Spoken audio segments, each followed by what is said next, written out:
অৱশেষত তেওঁ আহিল। ৰজাৰ দৰে বহি চালে নিজৰ হেঁপাহৰ চিনেমাখন। মানি ল'ব যে নোৱাৰি এই বাস্তৱ। ঈশ্বৰ পুত্ৰই কন্দুৱাই গ'ল ৰাজ্যবাসীক।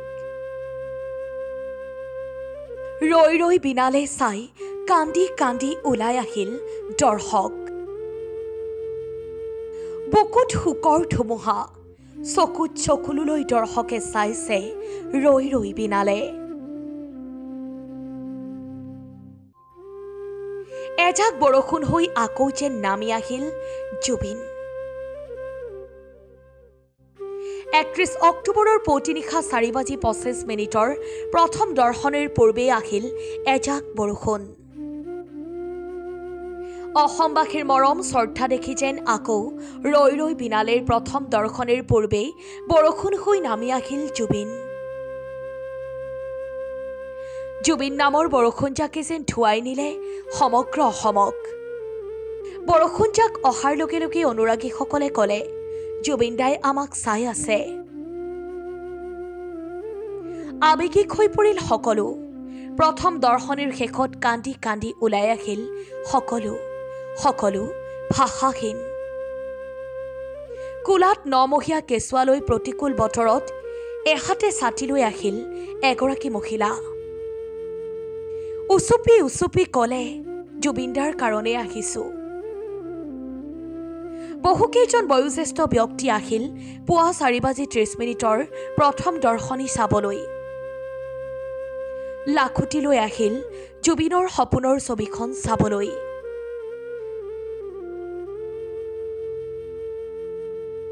কেতিয়া নোপোৱা হ'ব নোৱাৰে জুবিনদা।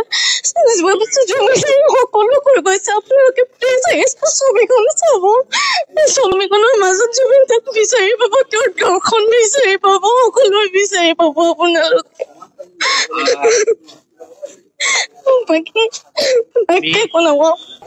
দেখিলো আজি চকু আগত দেখি সঁচাকে ক'ব নোৱাৰিলে, তেওঁ যে সঁচাকে সাগৰতে বিলীন হৈ গ'ল ছবিখনে। গতিকে কি ক'ম আৰু, এনেকুৱা এটা সম্পত্তি আমি হেৰুৱাই দিলোঁ। গতিকে সদায় আমাৰ লগত আছে, কিন্তু চৰকাৰৰ আহ্বান জনাত যাতে ন্যায় পায়। জয় জুবিন দা। পৰিৱেশ মানে এতিয়া চাই এনেকুৱা লাগিলে জুবিন দা যেন আমাৰ মাজতে আছে বৰ্তমান। মৃত্যু হৈছে বুলি কেতিয়াও ভাবিব নোৱাৰি, বহুত দুখ লাগিছে। কি ক'ম, তাৰ ওপৰত একো ক'বলৈ ভাষা নাই মানে। পুনৰ জুবিন দাই কন্দুৱাই গ'ল নেকি সকলো? পুনৰ আকৌ কন্দুৱাই গৈছে মানে। আজিৰ পৰা চবেই গানো হিঞৰি আছে, চাই আহিছো জুবিন দা যেন আমাৰ মাজত আকৌ আহিব যেন ফিল লাগি আছে। তুমি কিমানটা শ্ব'ৰ কাৰণে টিকট কাটিছা? মোৰ শ্ব' টিকেট মানে ক'ব গ'লে ৰাতিপুৱা 7:30 আছিলে এটা প্ৰথম, তাৰপিছত আকৌ 4:45 দিয়া লাগি মই আকৌ 4:50 টিকেট কাটিলো।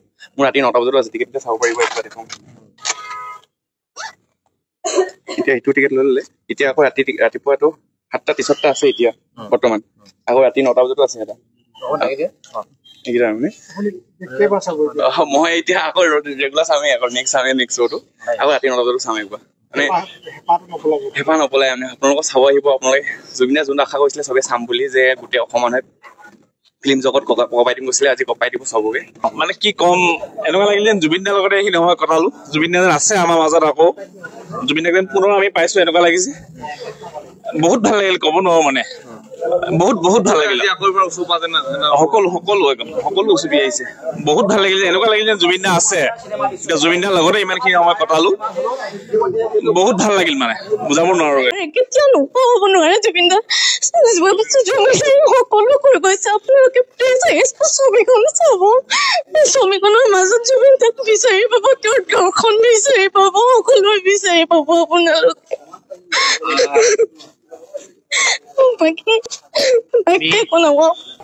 দেখিলো আজি চকু আগত দেখি সঁচাকে ক'ব নোৱাৰিলে, তেওঁ যে সঁচাকে সাগৰতে বিলীন হৈ গ'ল ছবিখনে। গতিকে কি ক'ম আৰু, এনেকুৱা এটা সম্পত্তি আমি হেৰুৱাই দিলোঁ। গতিকে সদায় আমাৰ লগত আছে, কিন্তু চৰকাৰৰ আহ্বান জনাত যাতে ন্যায় পায়। জয় জুবিন দা। পৰিৱেশ মানে এতিয়া চাই এনেকুৱা লাগিলে জুবিন দা যেন আমাৰ মাজতে আছে বৰ্তমান। মৃত্যু হৈছে বুলি কেতিয়াও ভাবিব নোৱাৰি, বহুত দুখ লাগিছে। কি ক'ম তাৰ ওপৰত একো ক'বলৈ ভাষা নাই মানে পুনৰ জুবিন দাই কন্দুৱাই গ'ল নেকি সকলো পুনৰ আকৌ কোনোবাই গৈছে মানে আজিৰ পৰা চবেই গানো হিঞৰি আছে চাই আহিছো জুবিন দা যেন আমাৰ মাজত আকৌ আহিব যেন ফিল লাগি আছে তুমি কিমানটা শ্ব'ৰ কাৰণে টিকট কাটি থৈছা মোৰ শ্ব' টিকেট মানে ক'ব গ'লে ৰাতিপুৱা 7টা 30 আছিলে এটা প্ৰথম তাৰপিছত আকৌ ৰাতিপুৱা 4টা 45 দিয়া লাগি মই আকৌ 4টা 45 টিকেট কাটিলো মোৰ ৰাতি 9টা বজাত আছে টিকেট চাব পাৰিব এতিয়া দেখোন এতিয়া এইটো টিকেট লৈ ল'লে এতিয়া আকৌ ৰাতিপুৱাটো 7টা 30টা আছে এতিয়া বৰ্তমান আকৌ ৰাতি 9টা বজাতো আছে এটা এইকেইটা মানে মই এতিয়া আকৌ ৰেগুলাৰ চামেই আকৌ নেক্সট শ্ব'টো আকৌ ৰাতি 9টা বজাতো চাম একবাৰ মানে হেঁপাহ নপলাই মানে আপোনালোকক চাব আহিব আপোনালোকে জুবিনে যোনটো আশা কৰিছিলে চবেই চাম বুলি যে গোটেই অসম মানুহে ফিল্ম জগত ককাই দিম কৈছিলে আজি ককাই দিব চবকে মানে কি ক'ম এনেকুৱা লাগিলে যেন জুবিন দাৰ লগতে এইখিনি সময় কটালো জুবিন দা যেন আছে আমাৰ মাজত আকৌ জুবিন দাক যেন পুনৰ আমি পাইছো এনেকুৱা লাগিছে বহুত ভাল লাগিল ক'ব নোৱাৰো মানে বহুত ভাল লাগিল সকলো উচুপি আহিছে বহুত ভাল লাগিল এনেকুৱা লাগিল যেন জুবিন দা আছে এতিয়া জুবিন দাৰ লগতে ইমানখিনি সময় কটালো বহুত ভাল লাগিল মানে বুজাব নোৱাৰো নাই আৰু দাদাক শেষবাৰৰ কাৰণে লগ মানে দেখা পালোঁ একেলগে আমি একোটা কামো কৰিছিলোঁ মই মিছন চাইনাতো কাম কৰিছিলোঁ এয়া শেষবাৰ দেখিলোঁ আৰু একো নাই ছবিখন ভাল চিনেমা মানুহে চবেই চাব পৰা চিনেমা আৰু ভাল এটা প্ৰেমৰ কাহিনী ৰোমান্টিক কাহিনী ভাল চিনেমাখন সকলোৱে চাওক ভাল খালি মানে এটাই বেলেগ চাম আমি কাম কৰিছিলোঁ একেলগে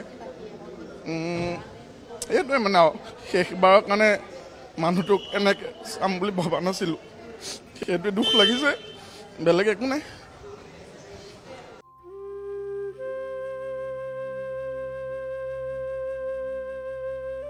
News Desk Report, A News 24/7.